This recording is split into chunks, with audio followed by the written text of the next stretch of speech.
எல்லாருக்கும் வணக்கம். இன்றைக்கி நல்லா மொறுமொறுன்னு டீ டைமில் சாப்பிட்ற மாதிரி ஒரு சூப்பரான ஸ்நாக்ஸ் தான் பார்க்க போகிறோம். இன்றைக்கி இந்த ஸ்நாக்ஸ் பார்த்திங்கன்னா ஒரு 5 பேர் சாப்பிட்ற அளவுக்கு ரெடி பண்ணலாம். இதை எப்படி ரெடி பண்ணலான்னு பார்க்குறதுக்கு முன்னாடி நம்ம சேனலை மறக்காமல் சப்ஸ்கிரைப் பண்ணிக்கோங்க. இப்போ அதுக்கு முதலாவதாக ஒரு மிக்சிங் பவுல் எடுத்து வச்சுக்கலாம். அதில் கடலைப்பருப்பு தான் இன்றைக்கி நம்ம சேர்க்க போகிறோம். இந்த கடலைப்பருப்பு பார்த்திங்கன்னா 250 கிராம். இந்த பருப்பு பார்த்திங்கன்னா வறுக்காத பருப்பு தான், பச்சையாக இருக்கும் பார்த்திங்களா, அந்த பருப்பை தான் நம்ம இன்றைக்கி எடுத்துருக்குறோம். இந்த கடலை பக்கோடா செய்கிறதுக்கு நீங்கள் வறுத்த பருப்பை வாங்க வேண்டாம், பச்சை பருப்பே வாங்கிக்கோங்க. இப்போ இதில் ஒரு 1/4 டீஸ்பூன் அளவுக்கு உப்பு சேர்த்துக்குவோம். இப்போ இது கூடவே ஒரு 1/4 டீஸ்பூன் பெருங்காயத்தூள், 1/2 டீஸ்பூன் கரம் மசாலா, 1 டீஸ்பூன் தனி மிளகாத்தூள் சேர்த்துக்குவோம்.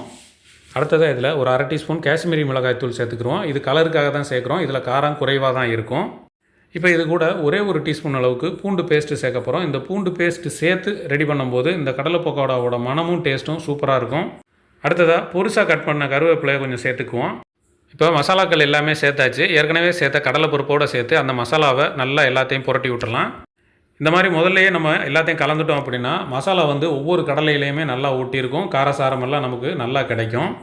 இப்போது இந்தளவுக்கு நல்லா கலந்தாச்சு. கலந்துட்டு அடுத்ததாக மாவு சேர்க்க போகிறோம். மாவோட அளவு பார்த்திங்கன்னா ஒரு 50 கிராம் மட்டும் கடலை மாவு சேர்த்துக்கலாம். மாவு குறைவாக இருந்தால் தான் நமக்கு நல்லாயிருக்கும்.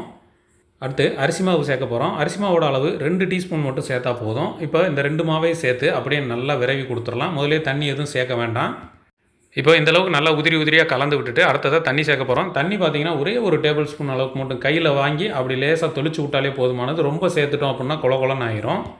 தண்ணியை சேர்த்துட்டு அந்த இருக்கிற ஈரத்திலேயே அந்த கடலை எல்லாத்தையுமே நல்லா விரவி கொடுத்துடலாம். இப்போ மாவு எல்லாமே நமக்கு ஒவ்வொரு கடலையுமே நல்லா ஒட்டி வந்திருக்கும். இப்போ நல்லா கலந்தாச்சு. மாவு பார்த்திங்கன்னா லேசாக கடலையில் ஒட்டி இருக்குதா, இந்த பக்குவத்தில் நம்ம கலந்து வச்சுட்டாலே போதுமானது. இப்போ அடுத்ததாக இதை பொரிச்செடுக்க போகிறோம். உடனே நம்ம பொரிச்சிடலாம் இதை.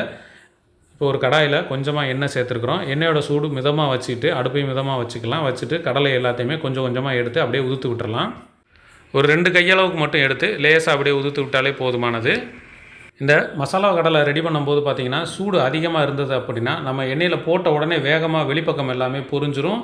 ஆனால் உள்ளே பார்த்திங்கன்னா கடலை வேகாமல் பச்சையாகவே இருக்கும். அது பார்த்திங்கன்னா சவுக்குன்னு இருக்கும் சாப்பிடும்போது. அதனால் சூடை மீடியமாக வச்சுக்கிட்டு நம்ம போட ஆரம்பிச்சிட்டோம்னா கொஞ்சம் கொஞ்சமாக அந்த சூடு ஏற கரெக்டாக இருக்கும். இப்போ எண்ணெயில் சேர்த்துட்டு ஒரு 1 நிமிஷம் கழித்து இந்த மாதிரி ஒரு கம்பியை வச்சுட்டு லேசாக கலந்து விட்டுடலாம். அப்போ தான் 1-2 கடலை ஒட்டி இருந்தாலுமே துண்டாக பிரிஞ்சு வந்துடும். ஒரு ஜல்லிக்கரண்டியை வச்சு அப்பப்போ நல்லா கலந்து விட்டுக்கலாம். அப்போ தான் எல்லா கடலையுமே நமக்கு ஒன்று போல் பொரிஞ்சு வரும்.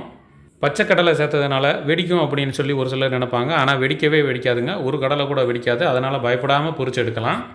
இப்போ நம்ம கடலை எண்ணெயில் சேர்த்து ஒரு 4-5 நிமிஷத்துக்குள்ளே இருக்கும். இப்போ இந்தளவுக்கு லேசாக பொரிஞ்சு வந்தோடனே எடுத்துடலாம். ரொம்ப நேரம் விட்டோம்னா கருகிரும். இந்த கடலை கூட கொஞ்சம் நேரம் பொரிஞ்சிருச்சு அப்படின்னா நமக்கு கசப்பு டேஸ்ட் வர ஆரம்பிச்சிடும். அதனால் கரெக்டான பக்குவத்தில் எடுத்துடணும். மீடியமான ஹீட்டில் நீங்கள் ஒரு 4 நிமிஷம் வச்சு பொரிச்சு எடுத்தாலே சரியாக இருக்கும். இந்த கடலையை பொரிக்கும்போது உங்களுக்கு கையில் எடுத்து போடுறதுக்கு எண்ணெய் தெரிக்குதுன்னு சொல்லி யோசனையாக இருந்தது அப்படின்னா இந்த மாதிரி கரண்டியில் வச்சு கூட போட்டுக்கலாம். ரொம்ப ஈஸியாக இருக்கும். இதே மாதிரி மீதம் இருக்கிற எல்லா கடலையும் பக்குவமாக பொரிச்சு எடுத்துருங்க. நமக்கு ஒரு அருமையான டேஸ்ட்டில் மொறுன்னு மசாலா கடலை தயாராகிருச்சு. கண்டிப்பாக இந்த மாதிரி ட்ரை பண்ணி பார்த்துட்டு எப்படி இருந்துச்சுங்கிறத கமெண்ட்டில் சொல்லுங்கள். நன்றி, வணக்கம்.